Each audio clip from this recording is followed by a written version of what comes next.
A recent public discussion amongst experts on population trends from a number of universities in Shanghai has drawn quite a bit of attention both online and in the press.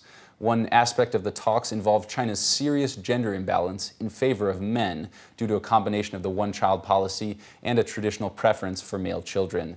In fact, one of those taking part, Peng Xizhe of Fudan University, predicted that based on current figures and birth rates, by 2020 there would be an excess of 20 to 30 million men in China. In other words, the number of men unable to find wives, also known as leftover men, would be equivalent to the population of Texas. The experts warned that such a situation could have serious consequences for Chinese society in the coming years. So how do ordinary people on the streets of Beijing feel about this impending social problem? And is there anything that can be done at this stage to avoid it? Our researcher Fanny Chen went out to ask. Do you think the gender imbalance and the so-called leftover men is a big problem for China? I don't think so. We can stay single as long as we want.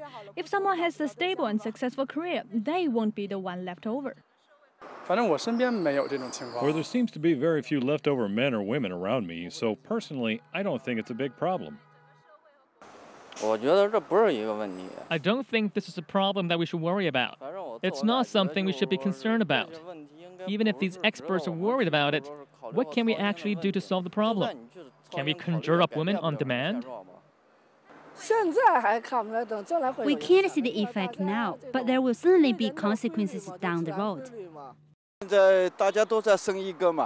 Under the one-child policy, most couples have only had one child. So it's no wonder the ratio is unbalanced. In 10 years' time, this will become a very serious problem. For example, the labor force won't be sufficient, and this abnormal ratio between men and women will cause social problems.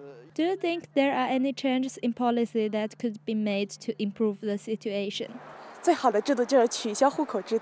The best thing would be to get rid of the household registration policy. Discrimination based on your origin can be a big obstacle for many young people choosing a spouse. For example, many women nowadays want to marry a man with permanent residence rights in big cities. The social welfare system needs to be improved. Only if we have an effective system will our sons not have to worry about being left single.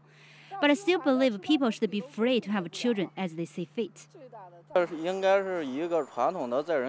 tradition that prefers boys over girls is deeply rooted in some Chinese people's minds.